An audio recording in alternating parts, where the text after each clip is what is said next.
To our channel kitchen in the dark. எல்லாரும் நல்லா இருக்கீங்களா? நம்மளோட மோதகம் வீடியோவுக்கு நிறைய ரெஸ்பான்ஸ் கொடுத்துருக்கீங்க, ரொம்ப தேங்க்ஸ்.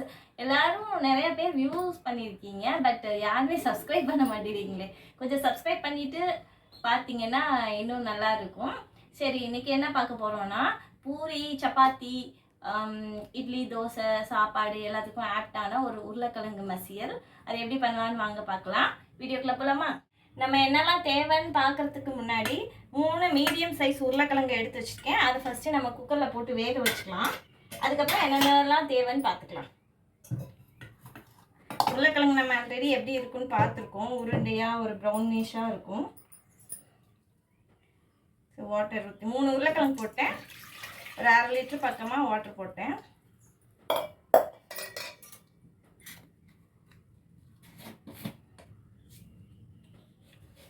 கொஞ்சமாக சால்ட் போட்டேன். இன்னும் கொஞ்சம் தண்ணி ஆட் பண்ணிக்கிறேன்.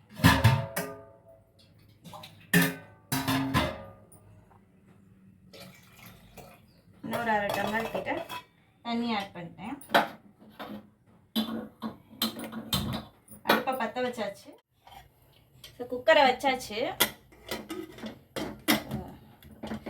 அதை வச்சு முடியாச்சு.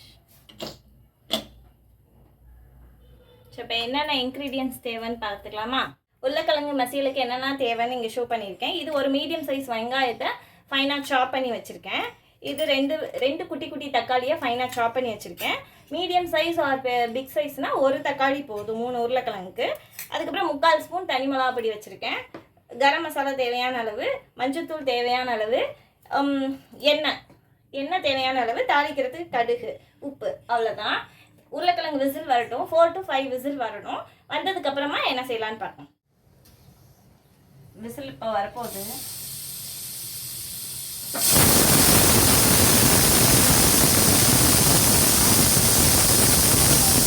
பார்த்துக்கலாம். ஸ்டீம் போயிடுச்சான்னு பார்க்கலாம், வெந்துருச்சான்னு. நல்லா போயிடுச்சு.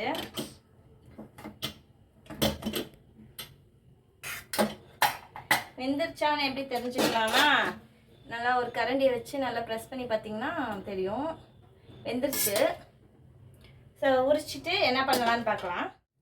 ஸோ உருளைக்கிழங்கு நல்லா ஆற வச்சு தோல் உரித்து அது கையிலே நல்லா பிசைஞ்சிருக்கேனால நான் நல்லா குழையிற மாதிரி வேக வச்சிடாதீங்க. அது பேஸ்ட் மாதிரி அப்படி ஆயிரும் நம்ம கையில் பிணையும் போது.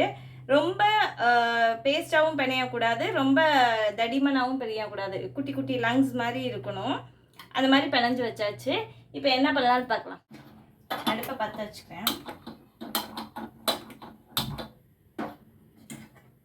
கடாயை எடுத்து மேலே வச்சுட்டேன்.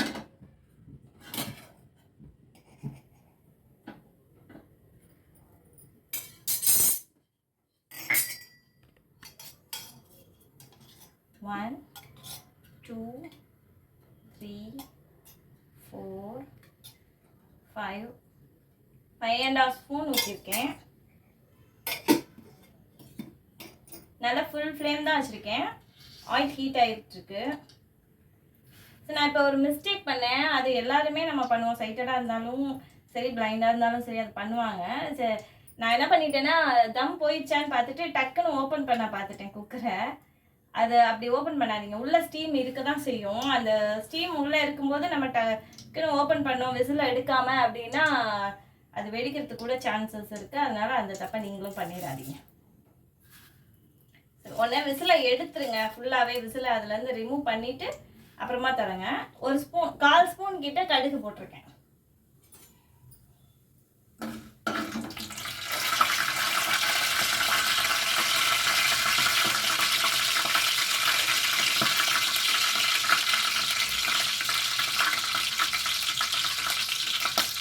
இதுக்கு நம்ம சோம்பு போட வேணாம், கடுகு தான் போடணும்.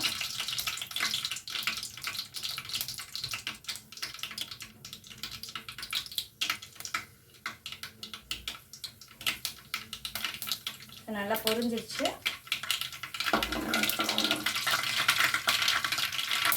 வெங்காயம் போட்டேன்.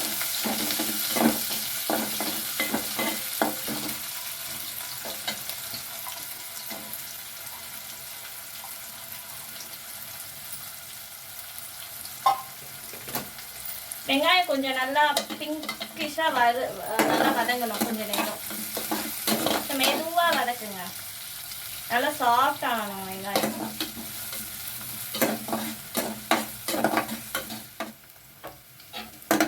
நல்லா வதங்கிடுச்சு.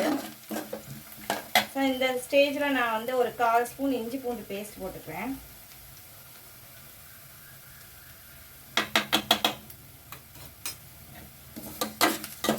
இஞ்சி பூண்டு பேஸ்ட் இல்லைன்னா லாஸ்ட்டாக பூண்டு தட்டி போட்டுக்கலாம். பூண்டு கொஞ்சம் இஞ்சி வச்சு தட்டி போட்டுக்கலாம்.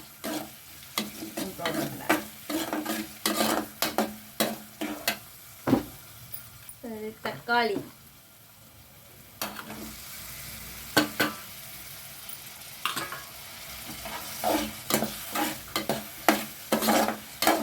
ஒரு கிளறி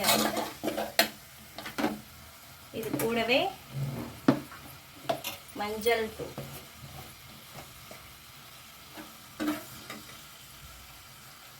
ஒரு பிஞ்ச் அளவு 2 விரல்ல பிடிச்சி போடுங்க. ஒரு பிஞ்ச் அளவு போதும், ஜஸ்ட் கலருக்கு தான் அது. அதுக்கப்புறம் நம்ம ஒரு 3/4 ஸ்பூன் தனி மிளகாய் பொடி வச்சுருக்கோம்ல, அது போட்டுக்கிறேன். இதில் பச்சை மிளகா வேணும்னா நீங்கள் போட்டுக்கோங்க, சும்மா வாசத்துக்கு. நான் குழந்தைங்க சாப்பிட்றாங்க, அது வாயில் வச்சா வாயில் போயிடும். நல்லா ஃபைனாக சாப் பண்ணி போடுவோம். வாயில் போயிட்டு நான் போடலை, ஸ்கிப் பண்ணிவிட்டேன். தேவைப்பட்டால் போட்டுக்குவோம்.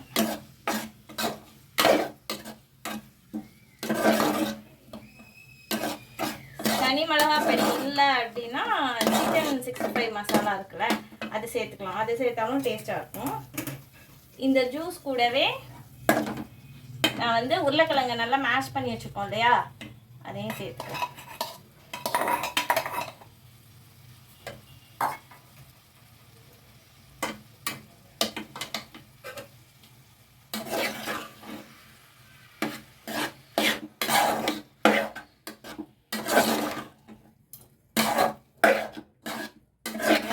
விட்டேன்.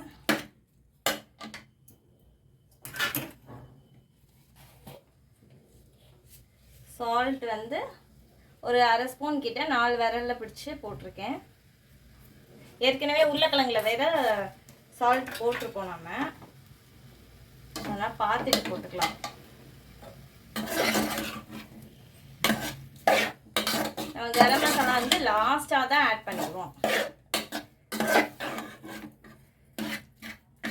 இதில் தண்ணி கொஞ்சம் ஆட் பண்ணி கொதிக்க விடுவோம்.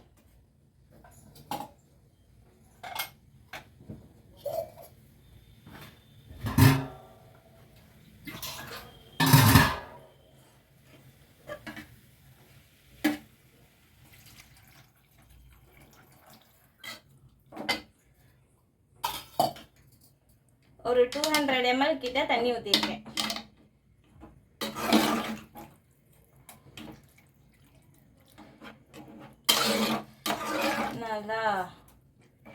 அதை நல்லா உடச்சி வச்சுட்டேன். ஸோ அது கொதிக்கட்டும். கொதிச்சப்பறம் என்ன பண்ணலாம் பார்க்கலாம். ஸோ நல்லா கொதிச்சு அப்படியே ஒன்றா கொலன்னு ஆயிடுச்சு. நல்ல வாசம் வருது, அந்த இஞ்சி பூண்டு மிளகாப்பொடியோட வாசம். இந்த ஸ்டேஜில் நான் வந்து கொஞ்சமாக கரம் மசாலா போட்டுக்க போகிறோம். சும்மா பிஞ்ச் அளவு தான், ஒரு 1/4 ஸ்பூன். அந்த ஸ்பூனோட நுனியில் எடுத்து போடுங்க, ஜஸ்ட் அந்த வாசத்துக்கு தான், ரொம்ப காரம் வேணும்.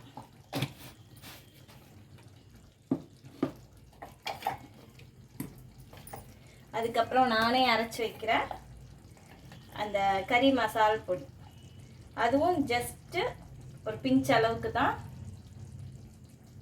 போட்டிருக்கேன். எல்லாமே அந்த அரோமாக்காக தான் போட்டிருக்கேன்.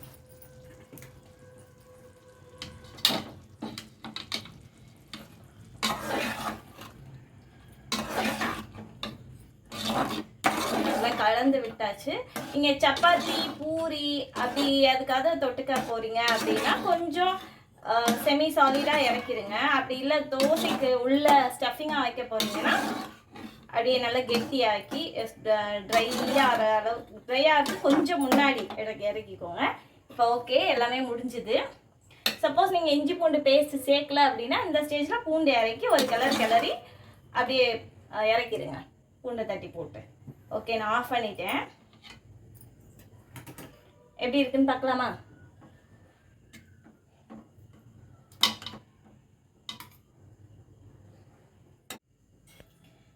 நல்ல வாசம் வருது,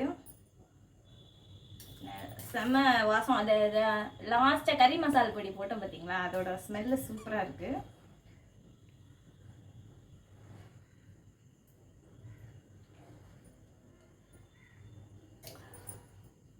நல்ல டேஸ்ட்டாக இருக்குது. இதோட நீங்கள் சப்பாத்தி பூரி வச்சு சாப்பிட்டீங்கன்னா சொல்லவே வேணாம். குழந்தைங்க இன்னும் 2 சப்பாத்தி கொடுன்னு சொல்லி கேட்டு வாங்கி சாப்பிடுவாங்க. தோசைக்குள்ளே வச்சு மசாலா தோசை மாதிரி போட்டு கொடுத்தீங்கன்னா நீங்கள் கெஞ்சவே வேணாம், அவங்க பாட்டுக்கு சாப்பிட்டுப்பாங்க. சரி, நீங்களும் செஞ்சு பாருங்கள். ஓகே, டாடா, பாய். நெக்ஸ்ட் வீடியோவில் பார்க்கலாம்.